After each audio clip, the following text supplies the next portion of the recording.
नमस्कार दोस्तों।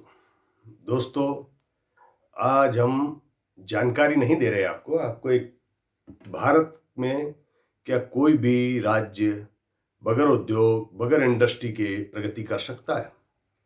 और सबसे ज़्यादा तो आप कहोगे ऐसा नहीं, उद्योग लगेंगे तो ही रोजगार होता है, तो ही सब होता है। ऐसा नहीं है। हमारे भारत में केरल राज्य जब अलग राज्य बना, आज से 50 55 60 साल पहले, तब केरल राज्य सबसे गरीबी में नीचे था। और आपको जानकर आश्चर्य होगा कि केरल में वहाँ की जो सरकार रही, कांग्रेस की और कम्युनिस्ट की, और जो कांग्रेस की सरकार ज़्यादातर वहाँ रही, अभी भी कम्युनिस्ट कांग्रेस की ही है। सरकार का विजन देखो आप। एक टाइम था कि केरल के लोग एक टाइम चावल खा पाते थे, इंपोर्ट करना पड़ता था। इंदिरा गांधी जी ने, आपको जान के आश्चर्य होगा, चावल खाना बंद कर दिया था और बोले कि जब तक हमारे केरल के लोगों को भरपूर दोनों टाइम चावल नहीं मिलेगा तब तक मैं चावल नहीं खाऊंगी। ये ऐतिहासिक तथ्य आप चेक कर सकते हैं। आज दोस्तों, किसी ने कुछ भी किया हो वो तो इतिहास की बात है, लेकिन मैं आपको एक खास बात बता रहा हूं। आज केरल भारत में सबसे अमीर राज्य है, सबसे ज्यादा अमीर राज्य है, सबसे संपन्न राज्य है, सबसे ज्यादा 98% साक्षरता दर है, सबसे पढ़ा लिखा राज्य है। और वहां कोई भी फैक्ट्री इंडस्ट्री नहीं है, कोई उद्योग नहीं है अभी तक, क्योंकि वहां की सरकारों ने कोई उद्योग नहीं लगने दिया कि हमारी कुदरती संपदा नष्ट हो जाएगी। और वहां जीवन जो है शास्त्रों के हिसाब से जिया जाता है, वेदों के हिसाब से, वेदों में जो चीजें हैं वही। इसके लिए वैदिक परंपरा केरल में बहुत बड़ी है। और केरल में आपको जान के आश्चर्य होगा कि वहां की 80% आबादी आज भी आयुर्वेद का इस्तेमाल करती है। और धार्मिक जो रीति रिवाज हैं, शास्त्रोक्त जो हैं, उसी तरह से उनका खान पान चलता है। और उन्होंने ईश्वर पे, वेदों पे भरोसा किया कि इनमें जो लिखा है वो सही है और यही सत्य जीवन है। तो आज केरल में कोई भी बेरोजगार नहीं है। एक 1% लोग भी केरल में बेरोजगार नहीं है। और प्रति व्यक्ति आय केरल में 3 लाख रुपया वार्षिक है, जो भारत में किसी राज्य की नहीं है। आप सोचो, सिर्फ खेती से। तो ये नेता लोग जो भ्रमित करते हैं नहीं उद्योग आएगा, इन्वेस्ट आएगा तब पैसा आएगा, ऐसा नहीं। हमारे वैदिक खेती, वेदों के हिसाब से, शास्त्रों के हिसाब से अगर खेती होती है तो आज केरल जो है भारत का सबसे अमीर राज्य है। और दूसरी एक बात बताऊं कि बहुत से राज्यों में क्या है कि दारूबंदी, शराबबंदी कर लेते हैं कि भाई शराब से क्राइम होते हैं। गुजरात में है, बिहार में दारूबंदी नीतीश कुमार ने नई नई लगाई कि भाई दारूबंदी से वो क्राइम बढ़ता है। आज केरल में आपको जान के आप नेट पे चेक कर सकते हैं। आपको लगता होगा पंजाब के लोग सबसे ज्यादा दारू पीते हैं, ऐसा नहीं है। सत्य ये है कि सबसे ज्यादा दारू केरल में पी जाती है, केरल के लोग पीते हैं, फिर भी वह क्राइम 0% है। अब आप सोच सकते हैं, क्राइम की सबसे बड़ी वजह होती है बेरोजगारी और धर्म का, शास्त्रों का, वेदों का ज्ञान न होना। ये होती है क्राइम की पहली वजह। राम राज्य था, राम राज्य में कहां क्राइम था? कोई क्राइम नहीं था, कोई चोरी नहीं होती थी, कोई डकैती नहीं, कोई रेप नहीं, कुछ नहीं होता था, क्योंकि राम राज्य था। तो आज केरल को भगवान का देश पहले से कहा जाता है, भगवान का घर केरल को कहा जाता है। आज मैं आपके सामने केरल की चर्चा क्यों कर रहा हूं? इसके लिए कर रहा हूं, कोई भी राज्य बगैर उद्योगों के अगर वेदों और शास्त्रों की परंपरा के अनुसार चलता है तो वो प्रगति कर सकता है। कोई उद्योग की जरूरत नहीं है।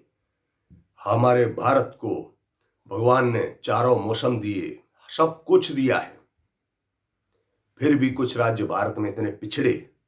उस पिछड़ापन का एक ही कारण होता है भ्रष्टाचार।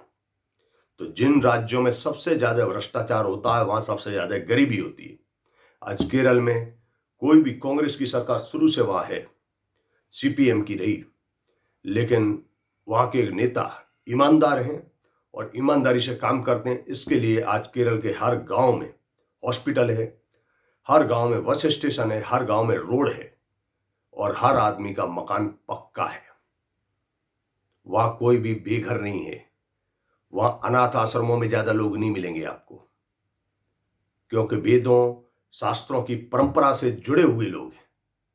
तो आप भी दोस्तों नई अलग जगाइए, वेदों से शास्त्रों से जुड़िए। जो शास्त्रों में लिखा है वो परम सत्य है। शास्त्रों में लिखा लिखा 5,000 वर्ष पहले महाभारत भगवत गीता लिखी गई थी 5,000 साल पहले। तब कहा गया था कि भाई रामायण लिखी गई थी, तो रामायण में ये कहा गया था कि रावण पे पुष्पक विमान था, हजारों लोग बैठ सकते थे। आज से 500 वर्ष पहले अगर कोई कहता कि एक ऐसी चीज आएगी कि हवा में उड़ेगी, 1,000 आदमी बैठेंगे, तो बोले पागल है क्या, ऐसी कोई चीज हो ही नहीं सकती कि 1,000 आदमी कैसे हवा में एक ही उड़ेंगे और फटाफट पहुंच जाएंगे। पर वो हुआ। वो क्यों हुआ? दूसरे देशों ने भी हमारे शास्त्रों का अध्ययन किया, उनमें देखा कि ये चीज लिखी, ये उस पर विमान था।